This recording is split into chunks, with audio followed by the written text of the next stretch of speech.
So welcome to our third series of our house webinars. We've been doing a couple before this, inviting experts in the industry, providing tips on different topics. One was about where the short-term lets market is going, the rise in the UK holiday let industry.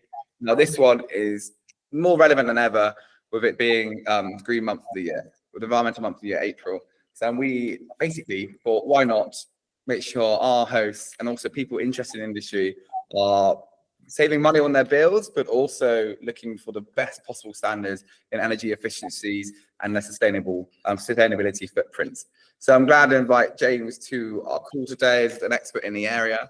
And basically the whole premise of this webinar is to go through the top tips in which you are able to save thousands on your bills, according to James's current case studies, but also looking at innovative ways to minimize your tenants and usage and consumption of energy. So the title of it, as you guys know, The Smart Landlord, Saving Money and Energy with Green Hosting Expert Tips with James Tanner, collaborating with Houst. So on today's agenda, so it's a bit of a later start than we expected, saying everyone come on board. So a bit of an introduction into what we're doing, how the market is changing, also how we feel like this is more important than ever. We want to say how doing this will keep you competitive in being a landlord, and being the first mover in this area will save you thousands in the long term, but also will mean you get a step ahead of other landlords in your area. So the benefits of sustainable hosting, how our house is doing its bit for the environment. We'll then go into a bit of a longer session with James and his tips, also his actions and the tricks. It's really important that we don't say go and invest in all of this, rather stuff that you can go away with instantly and actually start making real change to your tenants, and also your financially for you guys with paying utility bills. At the end, we're going to have Q&A session, although with regards to questions and during the session, we're going to have breaks throughout after each sort of topic where you can fire away any questions in the comment section. I have people in the room with me answering as we go, so you get the as possible. And James, I will pick out the best questions to ask James at the end, and we can hopefully get the real insight that James has to offer. So who am I? First of all, I'm Tom Wheeler. I'm a community lead and growth strategist at House. So House wins over 19 cities worldwide, 12 different countries, from Cape Town to Johannesburg to Sydney to Edinburgh, all around the globe. And basically we're wanting to be the best and the leader in the market for property management, but eco property management. We have community leads that I'm in charge of keeping you guys engaged with House, but also giving you community perks, which will be sent out tomorrow. We're saying thank you very much for joining us. I'm keeping our hosts really engaged and property owners and landlords engaged with what we do here. James, on the other hand, I'll go through a bit more about him later, but James has got his 15 years experience in being a landlord. He's got his own property portfolio and also runs his own energy efficiency consultancy company. He helps HMO landlords, people in the short-term let industry, and all across to service accommodation to really optimize their short-term let energy and reduce the bills that landlords face, and may put off landlords entering the short-term let market. So why are we doing this today? So it's quite interesting. One of the account managers here came to me as a growth strategist and was like, right, I've got these concerns from my landlords and my property owners with regards to the short-term let industry and bills. Is there anything they can do? We reached out to James with regards to the issues. He's come back with a whole plethora of different strategies to put forward to our hosts. And with that, we thought, why not share this with the wider world? And I know people joining us across the world, these sort of actions you are able to do. It's not just based in the UK or to the UK, it's based across the UK. Although House is a London tech company, we also have properties across the world, as I said earlier. So it's really important that our hosts have the same opportunity as the UK market. So for example, here, these are two screenshots of emails of our account management team who have sent in just finding out ways to limit tenants, or we call them guests, in the short-term let industry, to minimize their expenditure on bills, and let's just say not leave the windows open and heating on full pelt, right? So what is the trend in the market towards sustainability hosting and eco-hosting? So Booking.com, one of our biggest partners, released a report in 2022 saying that 78% of global travelers are looking to stay in sustainable properties, at least in the next coming year. So that's the current year we're in, 2023, and we're seeing a massive rise of all of our landlords who have hit these certifications from these platforms and also incorporated some of the tips and tricks that James will present to you later. So Booking.com also found that 57% of the travelers would feel better about staying in a particular accommodation if they knew it had a sustainable certification. With that leads on to the next slide, which Booking.com last year released its certification where it would rank and scale a property listing on the short-term let market with a travel sustainable badge. This is to indicate to potential guests and people viewing the property if it hits a certain criteria, such as electric charging points or all of the tricks and tips that James is going to let you tell you later. And with this, it indicates to them, right, they are an eco-host, they're green. We are reassured that our stay will not have the impact on the environment as somewhere else. And they are seeing a massive trend towards this. Along with Booking.com, as any good rivalry is between Booking.com and Airbnb, they also came out and launched their own sustainable hosting plan. This is a £1 million fund, which was used to incentivize short-term let hosts to improve their homes, make them more energy efficient, cutting their emissions, adding solar panels, all along with that, almost like a government scheme. But Airbnb felt the need to offer this to their hosts on their platform, with grants of £1,000 for a normal Airbnb host, but for a super host, which houses, we were able to apply for £3,000 for some of our hosts who asked for it. More than a third of the hosts across the UK say that the hosts to afford the rising cost of living. So Airbnb to support their hosts further by making sure they cut the bills, which is even more evident that this webinar is crucial over the next coming 10 decades with regards to, we don't know what's going to happen with the energy crisis in the UK or around the world currently, but we can see that these big players are making changes to their business model and also incentivizing it. So the trend in the market is going green. So a lot of our hosts who we have already taken these tips and tricks today are seeing great positives and benefits from the sustainable hosting. From incorporating these energy efficient systems, they're cutting the bills dramatically. I think, James is going to go in a bit later to the level and put some quantitative data towards how much you can cut your bills for each sort of actionable trick. We also put green building materials. So what that looks like, how's that saving on like modular sort of repairs within the different furniture within the property, or how to repair the property. We're seeing that our hosts that apply our sort of principles as a company see like savings in the maintenance cost. Obviously, there's the reduced negative impact on the environment. We hear it constantly throughout the news. We hear it constantly through education that this is the future. And also the green homes are now necessary and becoming normalized. I'm going to talk about a few potential upcoming legislations coming in place for property later on. So you're getting a step ahead by all taking on board what James is going to say today and applying it. We're also seeing a massive trend in our data and who's looking for to stay in our guest homes. So Millennials and Gen Zs are one of the biggest guest markets currently for our company from our data. We have seen Booking.com also released this stat with us. They said that 73% of Millennials are willing to pay more for environmentally conscious property, which means we can maximize alongside our internal pricing algorithm that maximizes the ADR. We can even increase that by a specific amount if you guys abide by this eco-hosting principles that James is going to say and hit these certifications. Not only making you more competitive in your area in terms of you're being the preferred short-term let or holiday let, you'll also maximize your income as well. So as I spoke about a bit earlier, new legislation is coming in play and how we would and be ahead of the game. The CCC, the Climate Committee, has recommended that no new homes be connected to the gas grid from 2025. So do it now. Let's just say hopefully there won't be any queuing to get it done after 2025, but you're going to be ahead of the game. And when it comes into play, there's no change you need to make. 29 million existing homes will need to have retrofitted by 2050 in order to meet net zero targets. So to meet these massive global targets, the property industry is going to be scrutinized, and to meet these ESG targets that set upon certain sort of property and mortgage companies even, we're seeing, we need to up the game and keep developing. And it's interesting, James sent this to me a couple of days ago, the short-term rent landlords, a property for at least, if you rent a property out for at least 6 months on a one tenancy, they currently need a minimum EPC of E today. He will go into more detail about it later. And the government have proposed, subject to consultation, that landlords will need this EPC of C from 2025.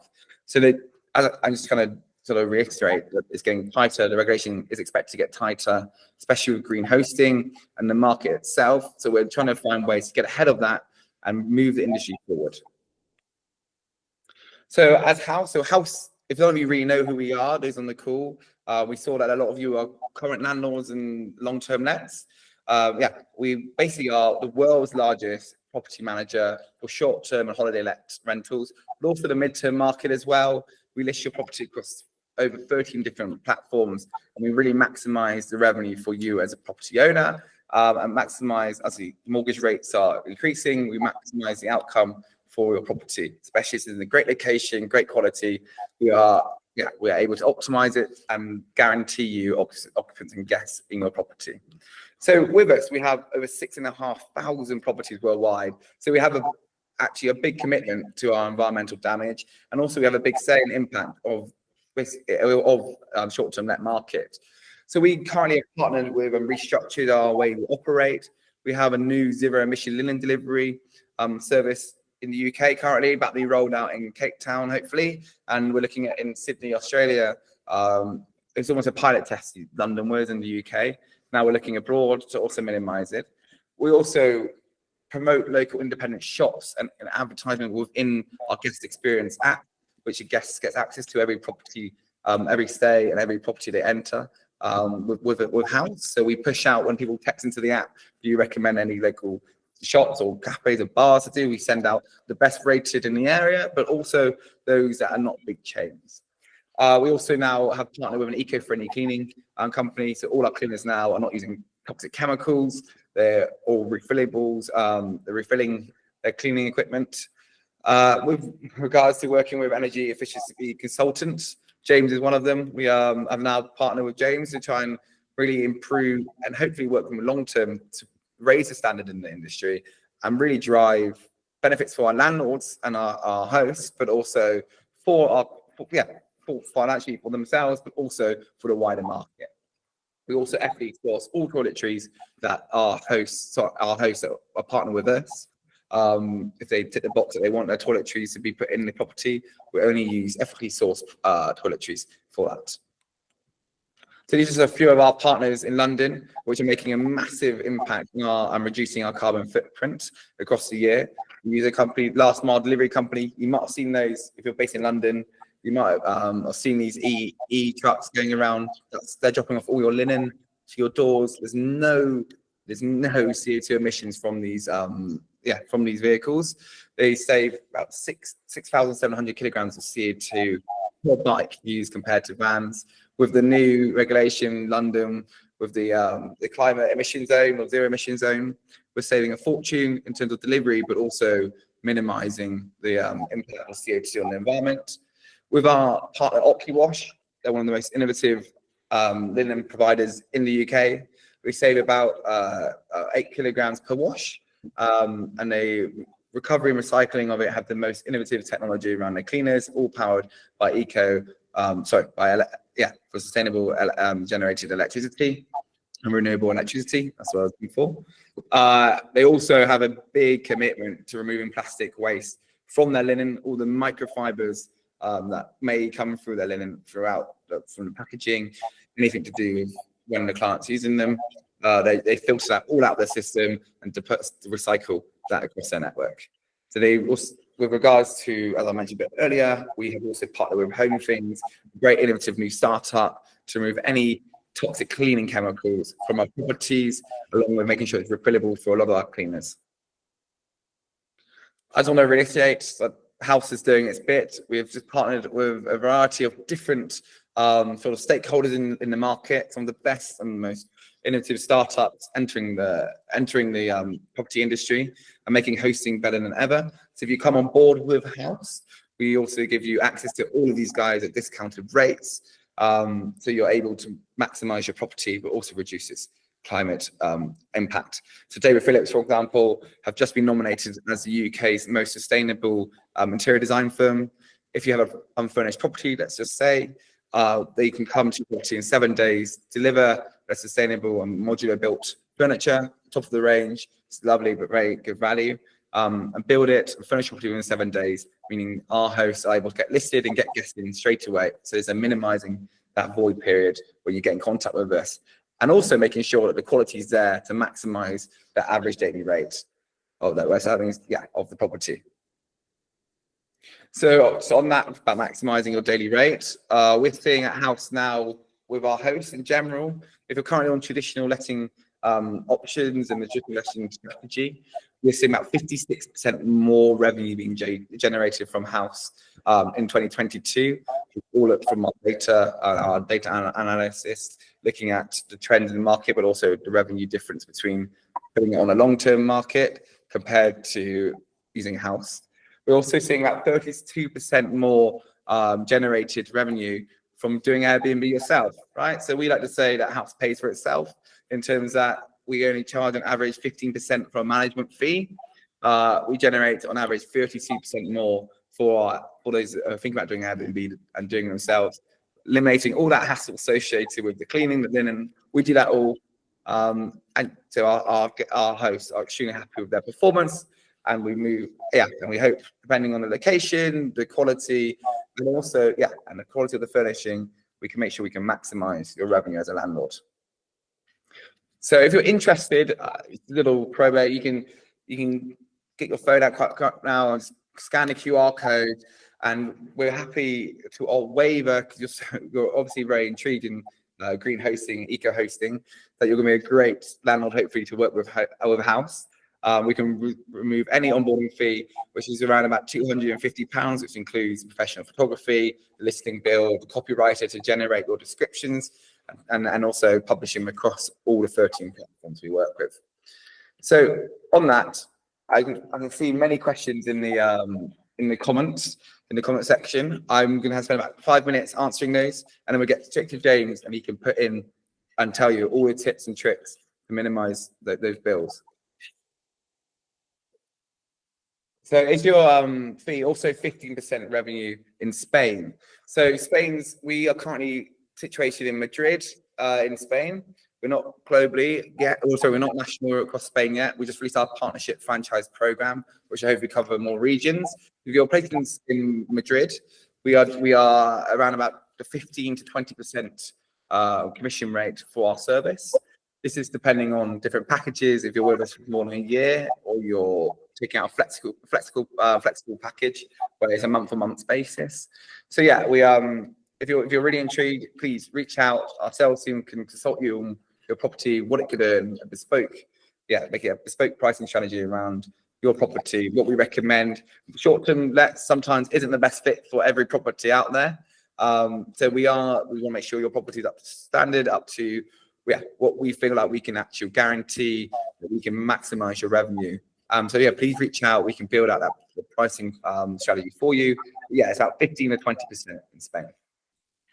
We're currently not going to be based there, Andrew. We're looking to find partners. If you're a big property already, maybe you're a great partner, strategic fit to come run and start your own property management business using our technology and using all our branding and start launching. That's just launched last month. We've got people across the world starting to become partners. As soon as there is we'll take note of the area you're interested in, and we can reach out to you, Andrew, with regards to if we have a management team in place there or a partner joins us in that location. I think that's all the questions. If you have any questions, guys, please put it in the comments. But I'll leave it about a minute now to see if anyone has any questions, and we can move on to James too. Okay, James. So so basically, James is going to talk now. He is in that area because he can consult landlords. He's consulted. I'm going to go into his bit in a minute, but he's consulted hundreds of different HMO landlords with getting it right, because with HMO, you normally have to incorporate bills into that license and pay for that. So landlords look at ways to minimize those bills. And James is the one they go to. James is renowned in the industry. And I would love, well, I think James, we'd love to have a conversation with you after one-on-one, and just before you commit and before you want to do it right, he can help advise. With regards to building out that property, of course, reach out to House. We're happily support you.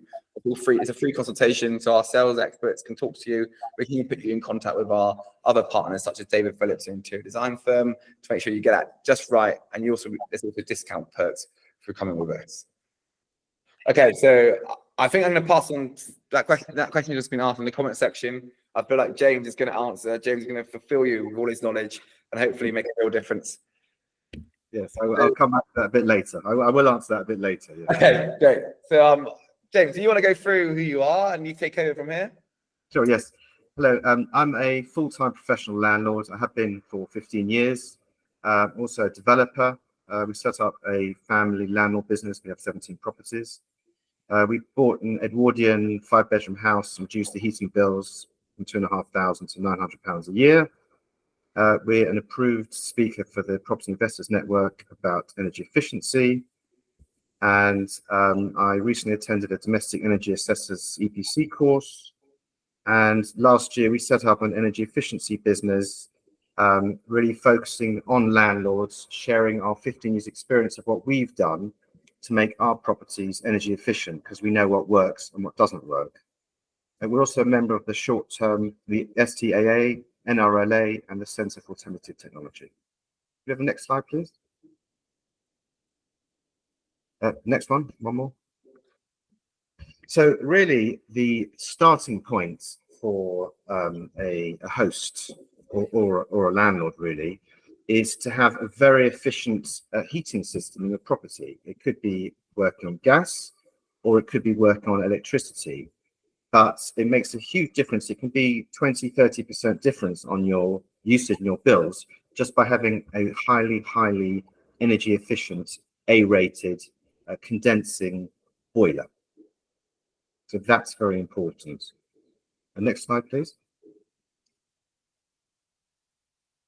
So heating and electricity bills, as we all know, are going through the roof, not just in the UK, but everywhere.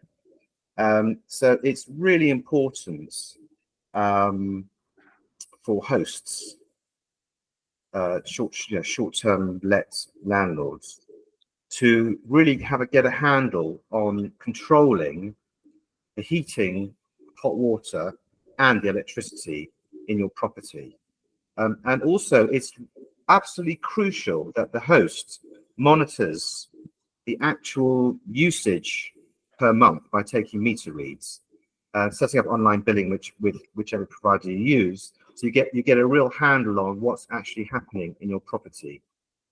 So, as an example, last year I rented 2 different short-term let properties, and there was a thermostat in the properties, and I could turn the thermostat as high as I wanted and have it on all day and all night if I wanted.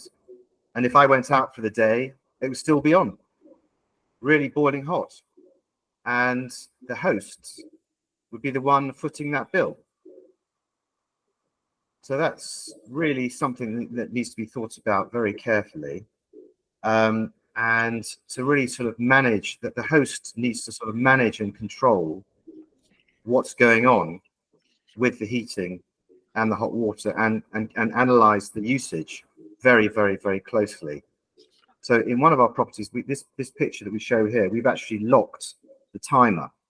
So whilst we can give we have thermostatic control valves on the radiators, so the guest, if it's a short-term rental, or the tenant, if it's a long-term rental, can adjust the heating in the bedrooms, but we have control over the timer and the temperature for the house. Next slide, please. So the way boilers are configured by the manufacturer all over the world, actually, is that what they're sort of aiming for is that when someone turns on the tap or turns the shower on, the hot water comes out straight away. And the way they do that is it keeps firing all the time, firing up, using up a lot more gas or electricity with an electricity boiler to keep that water warm. But effectively, that's wasted. That's wasted energy that's being used.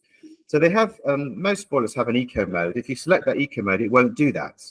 It won't sort of keep firing up to heat hot water that's not being used. So that's well worth doing. That takes 10% off the bill straight away.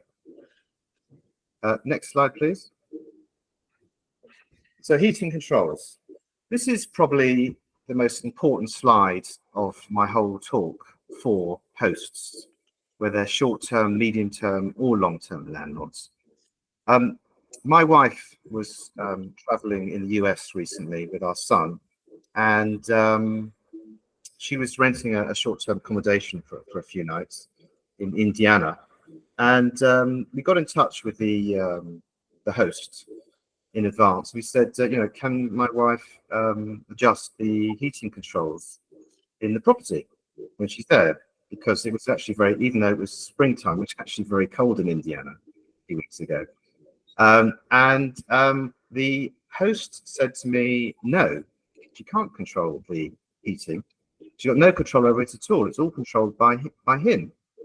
I thought that was great. I thought that's actually really good because it allows the host to sort of get a handle on, what's actually happening, how much heat's going to be used, heating's going to be used, so the bills don't run away with themselves. That's a really good idea. And there's so many ways of doing that now, so many apps and systems to actually control the heating and the hot water remotely by the host.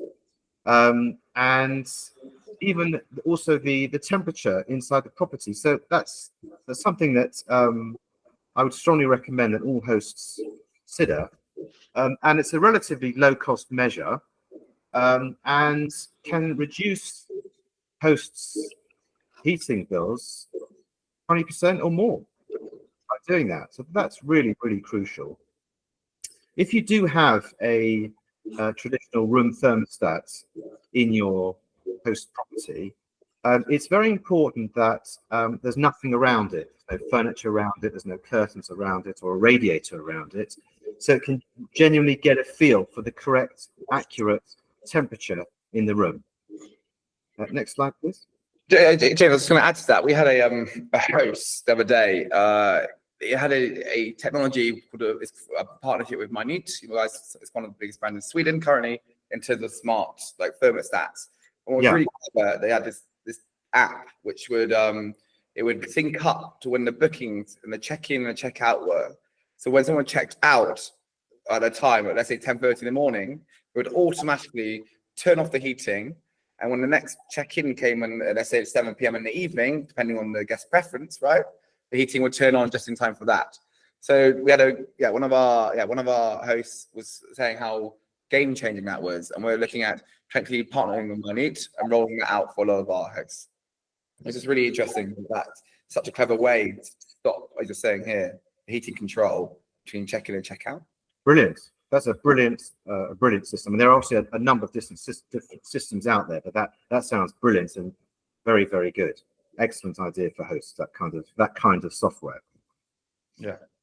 So for properties that have gas as their main central heating system, with a radiator and pipework around the property, what happens is the way the system works is hot water goes around the radiators to make the radiators warm to produce the heat.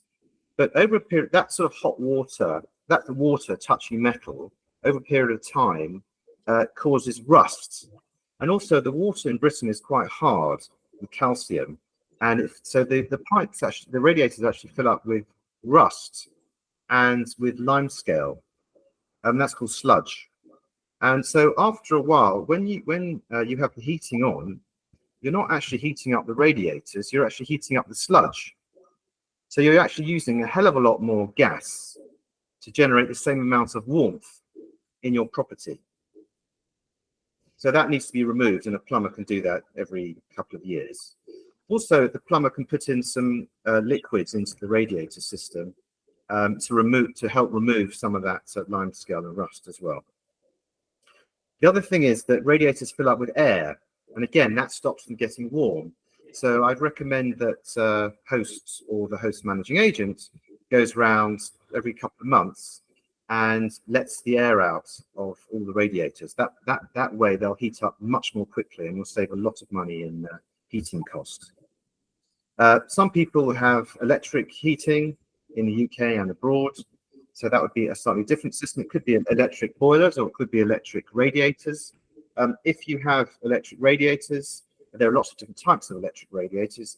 I'd recommend that you get the very most energy efficient type of radiator you possibly can. Again, that will save you an enormous amount of your bills. Next slide, please. So it's good to have thermostat controls on the radiators so that your guests or your tenants, if you're if it's long-term, can control the level of heat in that room. Or I suppose if there's no one in that room, that could be turned off. And it's important that there's nothing surrounding the radiators, no curtains or furniture, so that you can sort of get a sense of what's actually happening, the heat level, the temperature level in that room that it's in. Next slide, please. Right, any questions so far of what I've said? Yes, we do actually. We do have a really interesting question from JFJ UK. They can't have a Nest thermostat or thermostat installed in the property, and it had a control. My last guest insisted that the flat was too cold at 21 degrees. Well, okay. And I felt I had to release the controls to maximize temperature for the fear of a negative review. They went on to have a temperature set to 29 degrees Celsius this is, throughout their stay. What would you advise in a situation? Well, that's a very good question. I think the priority from the host's point of view is to have the guests happy and happy with their stay, so they give nice reviews afterwards. So I agree with that on the one hand. On the other hand, what I think is unreasonable is if there's a huge amount of excess wastage. So fine, when that guest is in the property and they want it nice and warm, well, no problem. We'll let them have it 29 degrees. But they're not going to be in that property 24 hours a day, 7 days a week for the whole time they've rented it from you. So when they're not there, that needs to be controlled so it's done differently.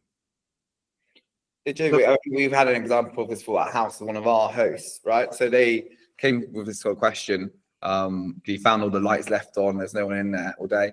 And basically what he did after that, which one of our account managers sort of advised, like, what's the harm of incentivizing a guest within like the welcome guest app or the booklet? Be like, if you respect the consumption, I'll give you a great review, and also giving them incentives such as like a bottle of wine at the end of the stay. Because if you're close by, you'd be like, thanks so much. I'm monitoring the temperature control. I know it sounds like a bit of a Big Brother state, but it's not like that. It's just more their eco. And normally he said no complaints. It's been completely understood by the guests. Everyone's sort of eco-minded now in some sort of way. It's almost laziness from the guests we're seeing of not caring. It's not their property. It's not their bills. They have the right to turn the temperature up. Don't get me wrong. But it's more respecting that. It's more about respecting that. Actually, on that, yes, I'll come back to that later. But yes, so I think while they're in the property, if a guest wants it warm, fine, let them have it warm. But when they're not in the property, that should be controlled when they're not there. And of course, different guests like different temperatures, so it needs to be some flexibility in how you manage the heating in your property. Yes, that's a good point. Is there any more questions for James? We've got one actually here. What do you suggest instead of gas? Is there any other alternative options? Yes, there are alternative options. The future of heating in the world, the UK, not just the UK, but actually in the whole world, is to come off fossil fuels, to come off gas. And today, right now, a very attractive proposition is to install an air source heat pump or a ground source heat pump. Now, the way they work, I don't want to sort of get into too much detail on this webinar because we haven't got enough time, but in essence, they work at a much lower temperature than a gas boiler. So they'll only work efficiently if the house is fully insulated, the walls, under the ground floor, the lofts, and the roof. And the host might need to have larger radiators that can give a bit more heat output. So if somebody was going to consider going down that road, the first thing they'd need to do is get a professional to do, it's called a heat loss calculations report. They can look at your current property and see what would happen if you installed an air source heat pump, whether it would actually work on your property or not. Now, what will happen is that your electricity bills will go up substantially from what they are. And today in the UK, as we all know, electricity is much more expensive than gas. So if your property is a house rather than a flat, what you could do is you could install solar PV panels on the roof. So effectively, you have free electricity. So then you have an air source heat pump or a ground source heat pump. You have solar panels, and it's not costing you anything to heat your property and produce electricity. James, on that, are there any grants from the government with solar panels currently? There's a grant from the government for heat pumps, a £5,000 grant right now. Yes. Okay. For solar panels, there were some tax breaks up until 5th of April, HMRC tax breaks, capital allowances. I'm not sure since 6th of April 2023 whether those capital allowances have been rolled forward into the current financial year. What I suggest hosts do is they have a chat with their accountant or tax advisor to see if they can take advantage of those capital allowances for solar PV panels.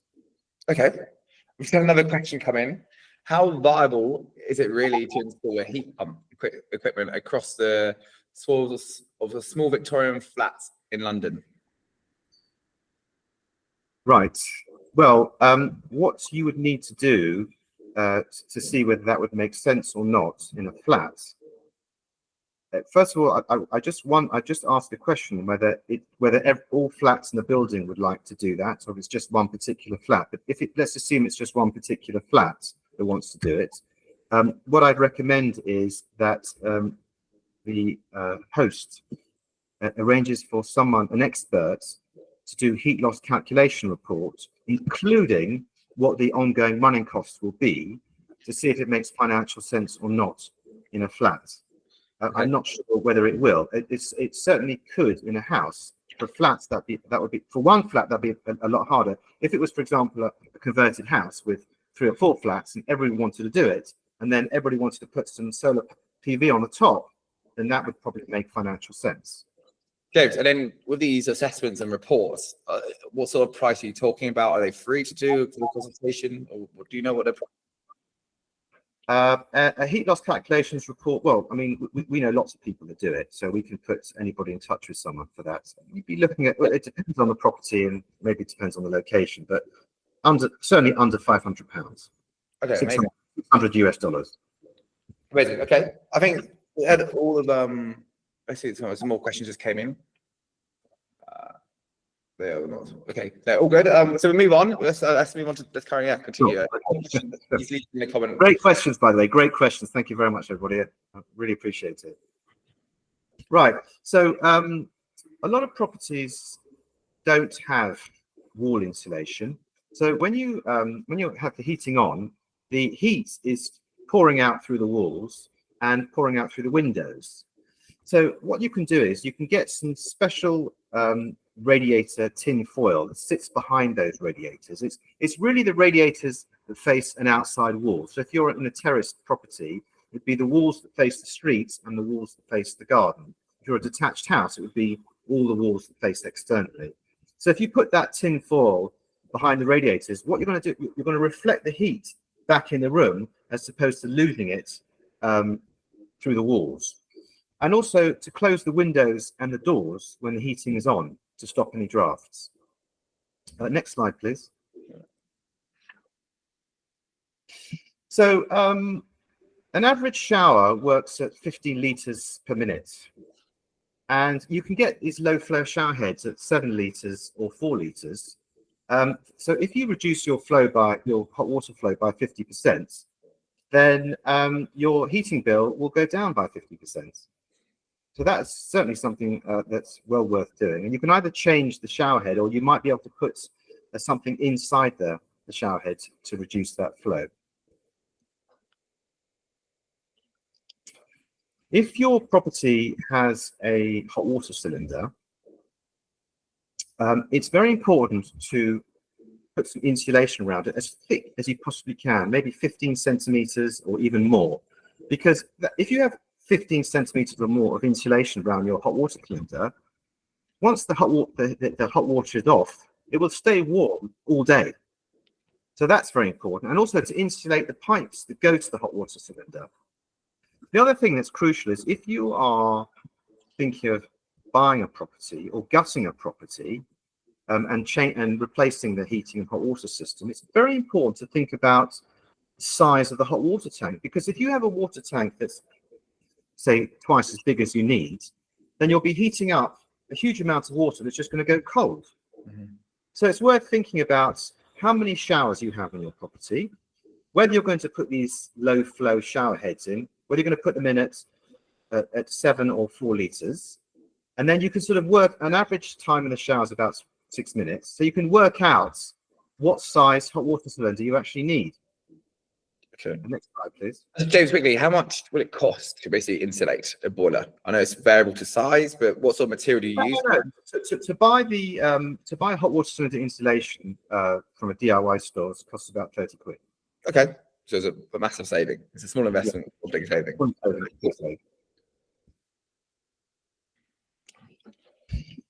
Heat rises in a property. So if you own a house, 25% of the heat's lost through the roof, basically. So we'd recommend you put in really thick loft insulation, 30 centimeters of loft insulation, and have it with by natural breathable materials.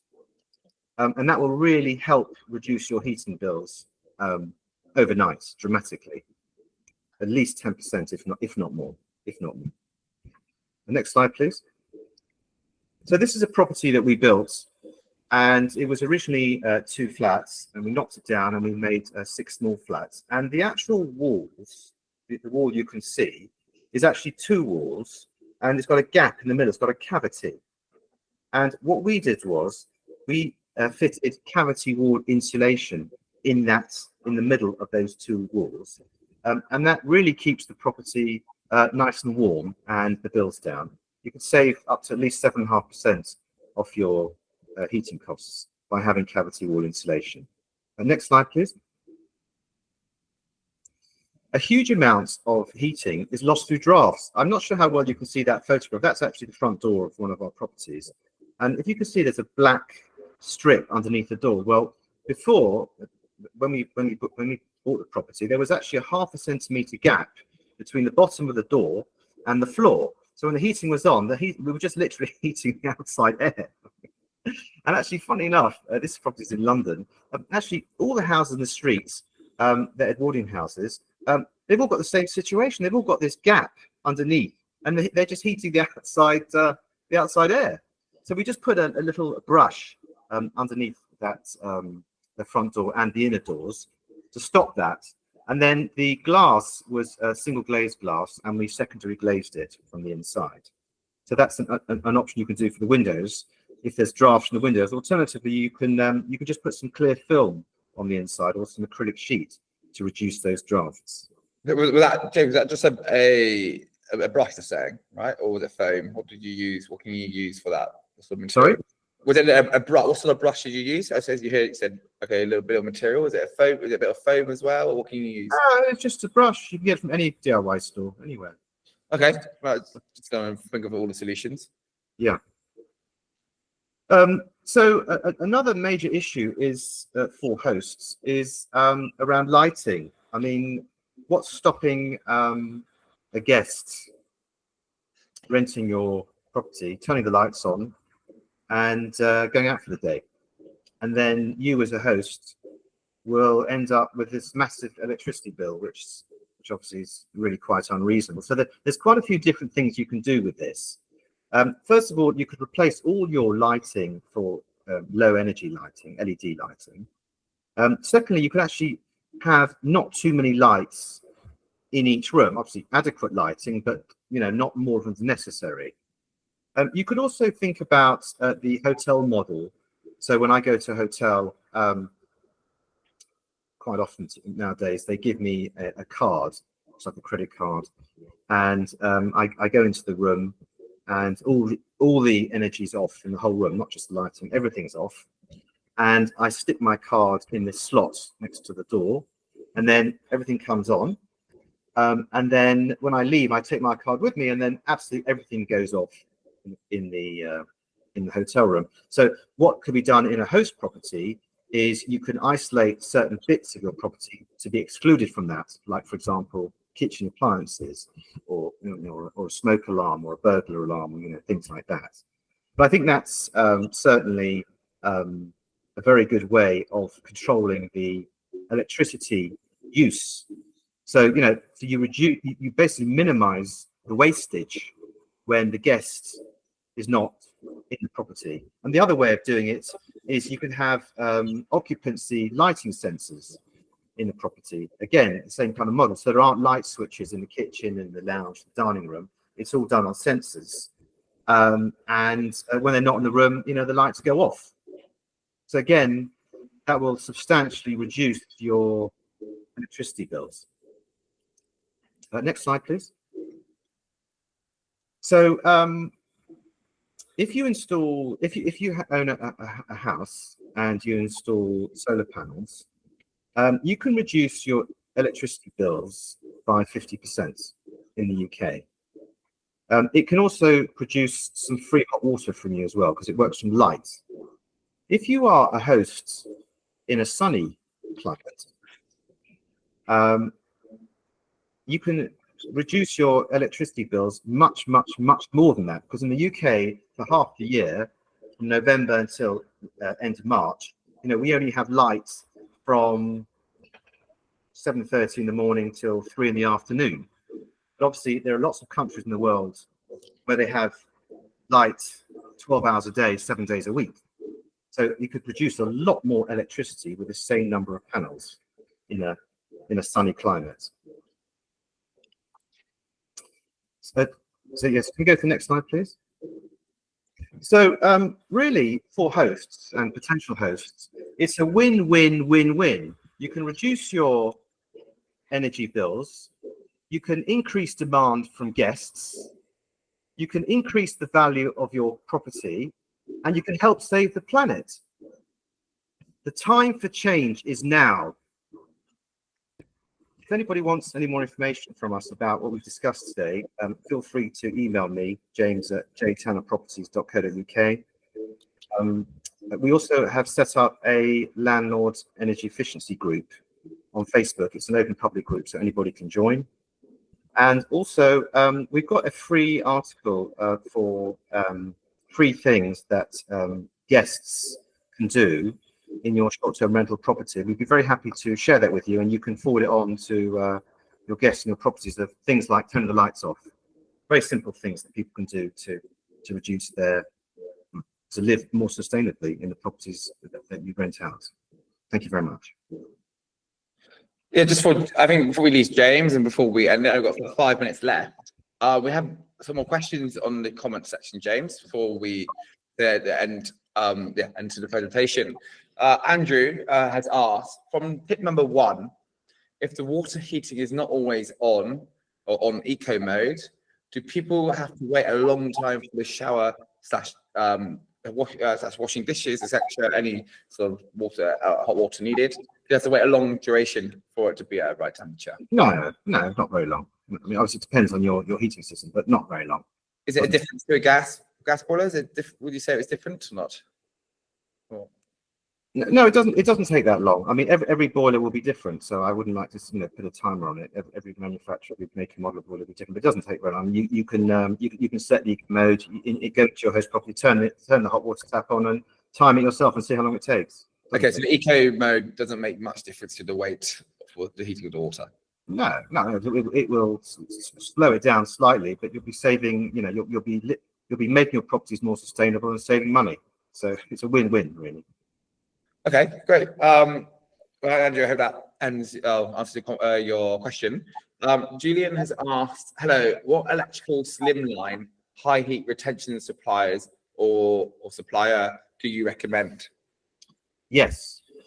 Well, there are a number of different ones out there, but exactly those very high energy electric heating systems you can get. There are some out there, and there's quite a few, and the models are changing all the time.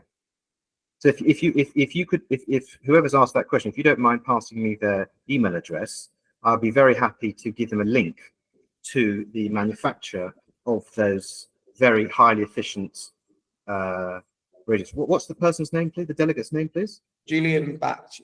Apologies if I pronounced that wrong. But yeah, so I think I'll quickly go to the next slide quickly. You can, Julian, if you want to book in a conversation with James, please feel free to scan his QR code or go to his website directly and get his email address. We can also scan in for House if you're very intrigued by full property management for short-term lets. We'd love to give you a free consultation about whether your property is going to be able to be accessible for the short-term let market and the holiday let market. Yeah, so if you want a conversation directly with our consultants, with James about energy or with us about property management and what the holiday let industry can do for you, please, scan the QR code here. You can book in calls with both of us. But before, so Dave, I hope that helps with regards to the link, if you just want to scan that. Before we end the conversation, please leave any comments or type any comments in the in the query section on Google Meets. If not, don't worry, we will be sending out an email tomorrow to everyone who attended with some of our community perks, which you may want to be interested in, along with James's contact details. If you want to reach out or need his advice about any sort of question you have, James is very willing. I think I'm speaking on behalf of James here, but he's very open to discuss anything to do with energy efficiency and sustainable properties. Likewise, if you're already a host doing Airbnb, we're happy to give you any sort of options with linen suppliers, anything like that you think, God, these guys are doing it right. They're professionals. They know where the best people are. So, James, I think we want to finish off by saying something at all. Sorry? If you want to finish off and say goodbye and thank you to everyone joining. Oh, yes, well, thank you very much for being part of our webinar today, and we're very grateful for all the questions you've asked both of us. It's very interesting, and we'll certainly send the information that's been requested to the people who's answered. Thank you. Well, thank you very much for all attending. I hope you have a lovely Wednesday evening and enjoy the beautiful English weather we've got today. And enjoy that. Finish that glass of wine off. All right, guys. Thank you. Bye-bye.